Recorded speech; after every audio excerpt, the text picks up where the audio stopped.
in every rak'ah of every salat for his whole life, so it's definitely important for him to hear reminders about what is the meaning of that surah that he recites so much. So perhaps you may have heard someone remind you about the meanings of al-Fatiha recently, yet it's definitely beneficial to hear a reminder, and it's definitely beneficial to keep those meanings coming, especially when some of us are not Arabs, and it's a difficulty for us to keep the meanings of even Surah Al-Fatiha in mind when we're reciting it. So we ask Allah Ta'ala to allow us to have hearts that constantly remember Him, especially when reading the very best of His book, Surah Al-Fatiha. So Allah Ta'ala begins the surah with the Bismillah ar-Rahman ar-Rahim, in the name of Allah. In the name of Allah, meaning Bismillahi, or Bismillahi aqra'u kitab Allah. In the name of Allah, I read. In the name of Allah, there's an action that must be connected to this prepositional phrase. In the name of Allah, what? Like when you begin to eat, you say Bismillahi akulu. In the name of Allah, I eat. And when you say the Bismillah before you drink, Bismillahi ashrab, and so on. So here you're reading the book of Allah. So you say Bismillahi, and you have the understanding, Bismillahi aqra, I'm reading in the name of Allah. Who is Allah? As Allah Ta'ala describes Himself with many descriptions here. Ar-Rahman, He is Ar-Rahman, and He is Ar-Rahim. Two names that are connected to the meaning of Rahmah, of mercy. And Allah Ta'ala has mentioned these two names throughout the Quran and in the Basmala. Ar-Rahman, Ar-Rahim. Ar-Rahman, some of the scholars have mentioned the possessor of mercy, that mercy which is not connected to those whom He favors, but that mercy which is comprehensive and reaches even those who disbelieve in Him and even those who reject Him. That even the disbeliever who does not worship Allah and rejects the concept of worshiping Allah, he's a recipient of this mercy. He only lives and he only breathes and he only eats because of the mercy of Allah Ta'ala. And the scholars differentiate between these two names and the mercy intended in these two names based on some of the verses of the book of Allah, like the statement of Allah, وَكَانَ بِالْمُؤْمِنِينَ رَحِيمًا, and Allah is, as it relates to the believers, kind of specifically indicated in that passage, He's Rahim, meaning a possessor of mercy, meaning there is a kind of mercy that Allah Ta'ala has, the everlasting mercy, that which is only bestowed upon those whom He loves and those whom He has accepted their acts of worship and those whom He chooses to reward in His paradise. And may Allah Ta'ala make us from those who receive that mercy. Allahumma ameen. So He is the one whose mercy is unlimited in this life, extending to all creatures, and the one whose mercy in the hereafter is unlimitedly extended to those who deserve it, those who have worshipped Him, those who have recognized their purpose in life. So Allah Ta'ala is the possessor of mercy. Then the first, or the verse, Alhamdulillahi Rabbil Alameen, all praise is due to Allah, Yarhamukallah. All praise is due to Allah. Alhamdu, the word alhamd means praise in English. Praise, not just praise, but every type of statement, every type of beautiful word, every type of praise based on goodness, based on purity, based on these ideas of perfection that anyone could receive. All of that is due to Allah. Alhamdulillahi. It is the right of Allah to be praised with that. It is His right exclusively. And we praise some people within the creation. Some people say, no, there's no hamd. Al-hamd is specific to Allah. Then what does the name Muhammad mean? What does the name Mahmud mean? What are these permissible names? They mean the one who is praised, the one who is praiseworthy. So praise is allowed to be directed to other than Allah. Yet alhamdu, jami' anwa' al-mahamid, every single type of praise is deserving to Allah. And He has the right to be praised by that. So we're saying Alhamdulillah, every single type of praise that can be uttered is due to Allah Ta'ala, is the right of Allah. Rabb al-Alameen. And He is the Rabb, He is the Creator, He's the Nourisher, He's the bringer of life and death, and He is the one who is in absolute control of al-Alameen. And the word Alameen is a plural of the word Alam, and an Alam is something that exists, something that is found in existence. And I am an Alam, and you are an Alam, and the sun is an Alam, and the moon is an Alam. Every single thing that is created is an Alam. So every living soul, every created thing, everything in existence, Allah Ta'ala is the Lord of all of that. So we see here the mulk of Allah Ta'ala, that He is the Creator, He is the maintainer, He is the controller of affairs, the disposer of affairs, the bringer of life, and the one who causes death for every one of the Alameen. Ar-Rahman Ar-Rahim, the names of Allah Ta'ala, again, He is the merciful one. So those Alameen are in two categories. There are some of them, they worship Allah, amongst the jinn and mankind. There are those who worship Allah alone with Tawheed, and there are those who do not. Those who do not, they receive the mercy indicated in the name Ar-Rahman. And those who do, they receive the mercy indicated in the name Ar-Rahman and the mercy indicated in the name Ar-Rahim, that mercy which is exclusive to the believers in the hereafter, that the non-Muslims do not share. And then when we hear Ar-Rahman Ar-Rahim, there is hope, right? There is hope. And then your hope swings into fear when you read the next verse. Allah is Maliki Yawmiddin. You are reminded about that day of Deen, the day of Deen. The day of Deen here is the day of recompense, when all of the accounts are settled, right? Yawma la tamliku nafsun li nafsin shay'a. A day when no soul will own anything for any other soul. No matter how much you love your children or your brother or your best friend or your parents, you own nothing for them on this day. The Prophet ﷺ was afraid of this day for his closest family members, and he would call them out from Mount Safa. He would call them out by name, and he would call them out and say to them, La amliku lakum min Allahi shay'a. I own nothing, I can't do anything for you with Allah. From the very beginning of his message, he called them to this understanding, to recognize that a day is coming where your lineage means nothing to you, where your connections mean nothing to you, and the only thing that is of any value and worth is your connection to Allah Ta'ala and what you have put forth between yourself and Allah Ta'ala. So why do I say in description of Yawmuddin, I say Yawma la tamliku nafsun li nafsin shay'a wal amru Yawma idhin lillah, right? And the day, the affair on that day is solely for Allah Ta'ala, because that's how Allah described Yawmuddin in the other surah, وَمَا أَدَرَاكَ مَا يَوْمُ الدِّينِ, right? And what will make you know what the day of Deen is, the day of recompense. It's the day when nobody owns anything. The mulk, there is no mulk for anyone. La tamliku nafsun, no mulk, except for Allah Ta'ala. He's Maliki Yawmiddin.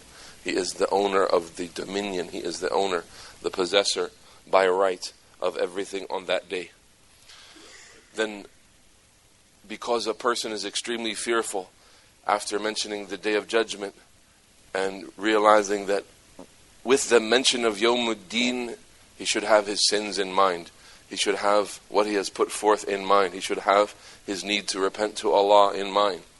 He should have his need to worship Allah and to gain the forgiveness of Allah Ta'ala in mind. So he says, Iyyaka na'bud, right? He directs his worship to Allah Ta'ala.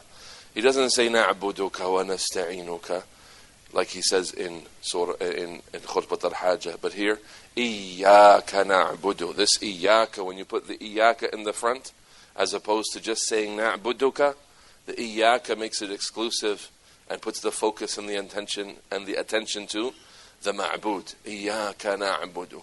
You alone, you restrictedly, exclusively, you alone are the one that we worship.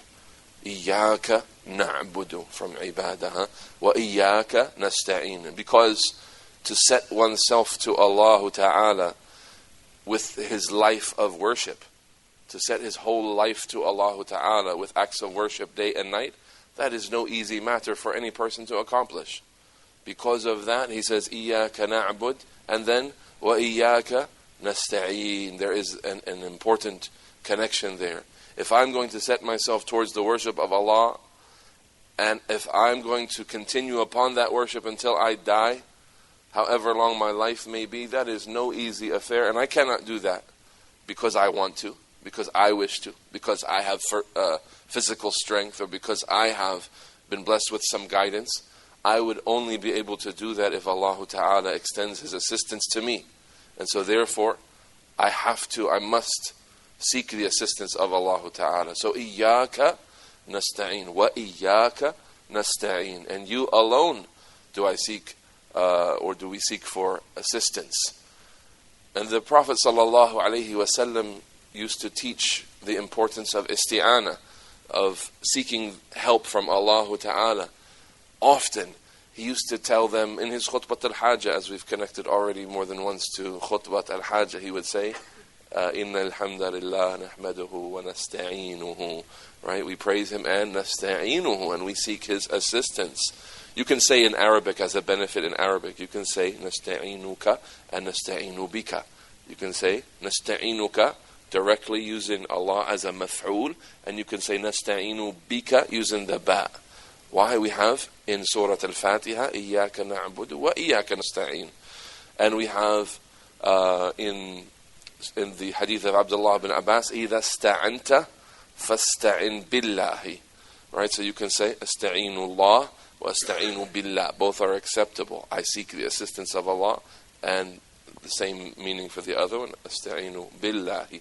I seek assistance through Allah Ta'ala. طيب. Al-isti'ana is an incredible, all-inclusive type of worship that a servant comes with. He says, or he not only says it, but he lives it, that he seeks the assistance of Allah Ta'ala. And from that is his tawheed. And from the perfection of a man's tawheed, in Kitab al-Tawheed, there's this great chapter called Babu Tahqiq al-Tawheed, to actualize tawheed and to complete it and to perfect it.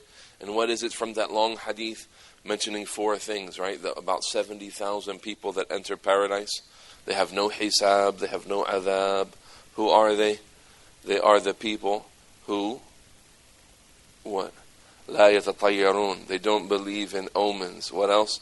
Wala yaktawun. They don't use cauterization. They don't brand themselves with a hot iron as a medical treatment. Wala yastarqun. And they don't seek a ruqya. They don't ask for a ruqya. وَعَلَى رَبِّهِمْ يَتَوَكَّلُونَ. And they place their trust solely in their Lord. Now, the point here is, they don't seek the ruqya from someone else. The scholars of Islam say the ruqya is permissible.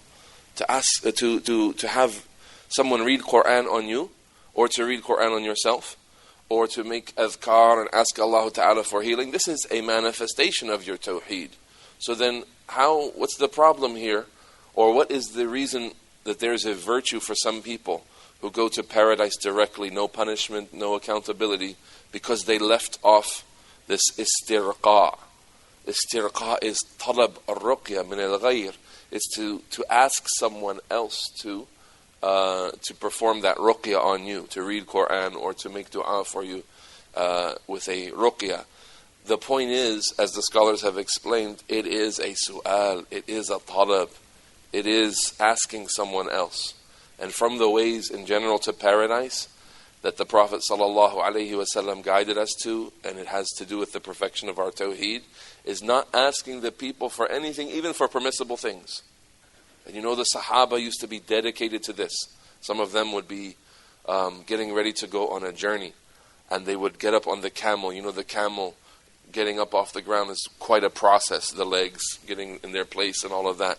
They would have all of their things with them on the way for the journey, and then one small thing, an iqal or something, would drop down on the ground. And they would have their companion with them on the ground, and they would not ask him to hand that up to him. They would not say, hand me my iqal, or hand me that thing, my rope, or hand me the thing that had fallen down. Rather, they would bring the camel back down themselves, and they would reach down and they would get the item. Why? Because they didn't want to ask anyone else for anything. So quickly people turn to others and ask. While these matters, it's permissible, al-isti'anatu bighayrillahi, جائزة بشروط, right? That to ask other than Allah for things is permissible with conditions. What are those conditions? That you ask things from other than Allah. You ask for things that are permissible to be sought from those people. You ask for assistance in a permissible matter. You ask for personal help in a matter that they can fulfill and they can help you with. You ask for assistance in something that is not exclusive to Allah Ta'ala. You cannot ask your brother to forgive you and put you in paradise or save you from the hellfire, but you can ask your brother to come to your house and help you move boxes or something like this, right?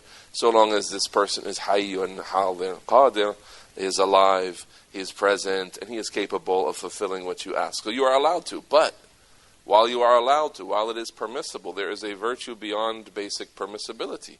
There is a virtue for the people who wish to come with the highest level of tawheed, the worship of Allah Ta'ala, actualizing it to its maximum, meaning not allowing anything besides Allah Ta'ala. There are people who what? Who only ask Allah Ta'ala, and when it comes to seeking assistance from other people, they seek the assistance from Allah Ta'ala and they don't ask others for things, even when it's permissible. That shows what? Absolute reliance upon Allah Ta'ala in all affairs. So, إِيَّاكَ نَعْبُدُ وَإِيَّاكَ نَسْتَعِينُ. You alone do we worship, and you alone do we seek for assistance. Specifically related to that dedication of my life is to Allah Ta'ala as a worshipper. Jazakallahu khairan.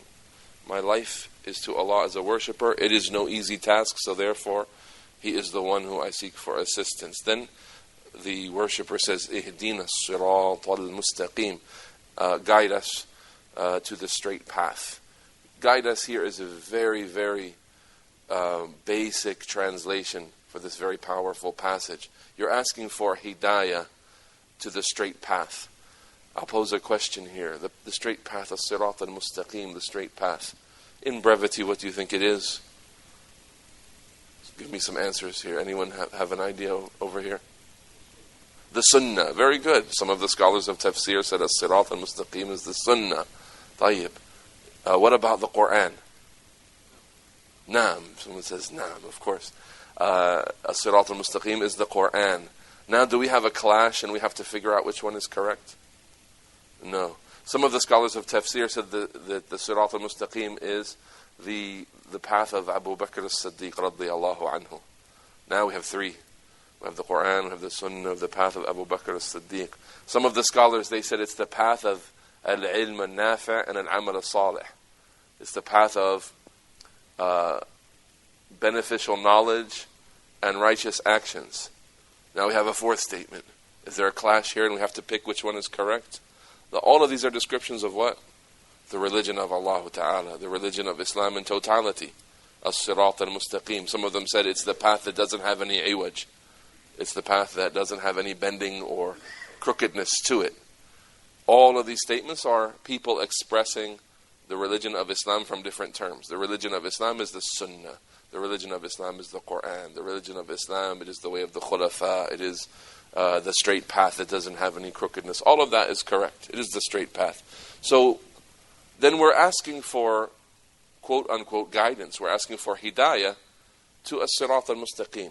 What are we doing praying Salat al-Fajr? When we read this verse and we say, Ihdina as-sirat al-mustaqim. Are we upon as-sirat al-mustaqim making Salat al-Fajr? Absolutely we are upon. This is the religion of Allah. This is what Allah has legislated. We are upon as-sirat al-mustaqim. I hope there is no one here except he understands he is upon as-sirat al-mustaqim with his practice of Islam. Right? In a general way. He is upon the deen of Islam. He is upon as-sirat al-mustaqim. So then what are we asking for? If we're saying here we are already worshipping you, now guide us to as-sirat al-mustaqim. Is it something else? What is it besides this? There's the word to keep us firm. Tayyib. Now, so the scholars mention that guidance, some of them, they say sometimes al-hidayah is 2 types. Sometimes they say al-hidayah is 3 types. Pay attention because it's going to come into your understanding of when you read this verse. Ihdina as-sirat al-mustaqim. What are you really asking for? Hidayah can be hidayah to ta'aleem, that someone teaches you something. That's called guidance. What's on the tongues of the people sometimes when they say, they try to be muhaqqiqeen and they say only Allah guides. We don't guide anyone. And this is falsehood.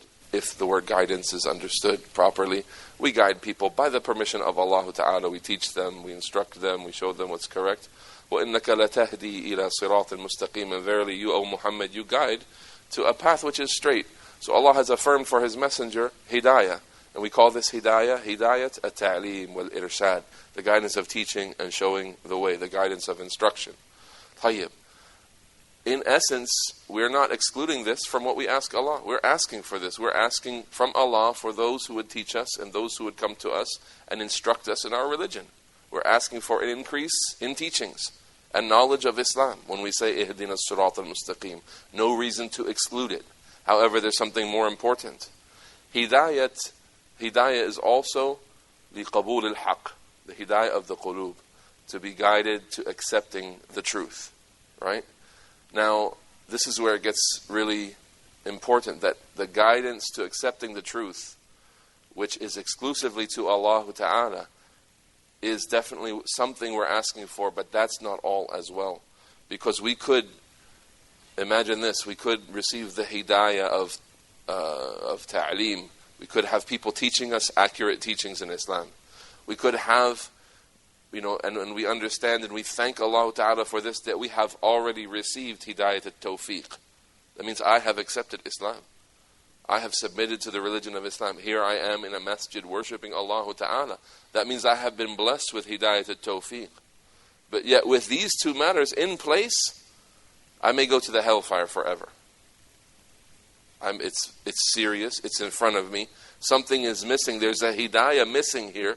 If I don't have it, if Allah doesn't give it to me, I can be in the hellfire forever with the first two hidayah, with the first two kinds of guidance in place. And I am a recipient of the first two.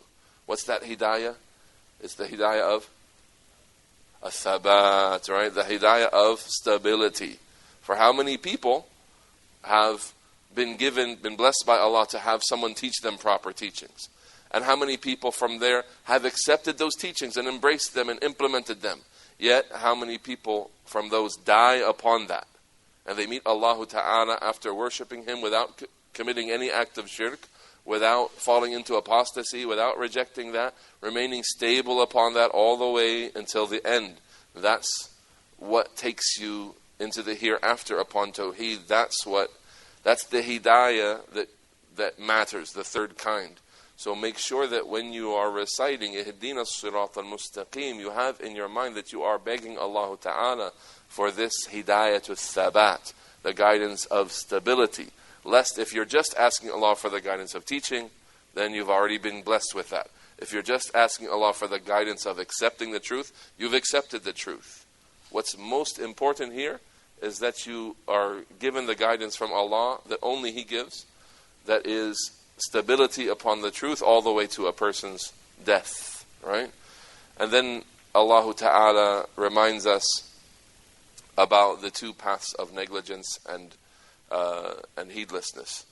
And He reminds us of that straight path. What is the straight path? Sirat al-ladina an'amta alayhim. The path of those that you have bestowed your grace upon. غَيْرِ الْمَغْضُوبِ عَلَيْهِمْ. Not the path of those who have earned your anger, those who have anger upon them. وَلَا الضَّالِينَ. Nor the path of those who have gone astray.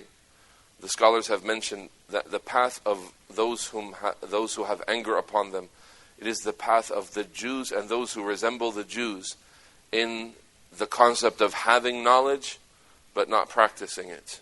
Having knowledge but not practicing it. And the path of the Daleen, the path of those who are astray, is the path of the Christians and those who resemble them in acting without knowledge. Where's our balance? Our balance is in that straight path, that it is the practice, or it is the path of what? Al-ilm wal-amal.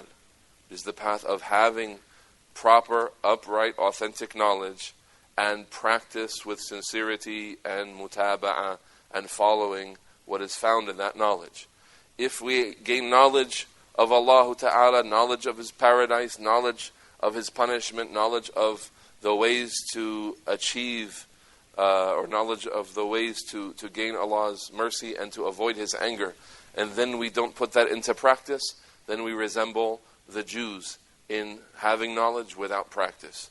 And if we perform acts of innovation, worshipping Allah Ta'ala without foundations in the actions and the precedents of the Messenger Muhammad sallallahu alayhi wasallam, then we resemble the Christians in how they are dedicated and how they worship and worship and worship, yet they have no knowledge, they have no foundation of knowledge upon which they build that worship. They just simply worship upon ignorance. Naam, your hand, Akhi, is up.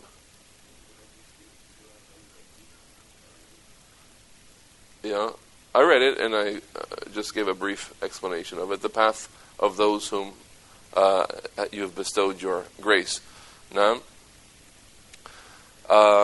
So we ask Allah Ta'ala for this hidayah. We ask Allah Ta'ala for this hidayah to the path of those who receive His grace, those who are not upon the path of those who have knowledge and do not implement it. We ask Allah Ta'ala for refuge as well from the paths of people who act without knowledge. And with this, it's sufficient, inshaAllah Ta'ala, as a brief reminder for what we recite all of the time in Surah Al-Fatiha. It's, inshaAllah, some beneficial words that you've heard this morning that may help you in your recitation of Al-Fatiha. As a reminder, don't let it become habitual. Don't let it become just a recitation or just a habit that comes off of your tongue, or that you recite without reflecting, but rather reflect and interact with the Quran, as our Messenger sallallahu alaihi wasallam. That's the way of his worship, to think deeply and to think carefully about the ayat that are being recited, as he would often in his salat and outside of his salat when he recited the Quran. When there were verses about paradise, verses about the mercy of Allah, he would ask Allah. And then if there were verses about punishment, verses about the hellfire, he would seek refuge with Allah from that result, from those things. So he was heavily engaged in his recitation of the Quran, contemplation. Let us be people who follow that way, and may Allah Ta'ala give us success in that. اللهم صل وسلم وبارك على نبينا محمد وعلى آله وصحبه أجمعين.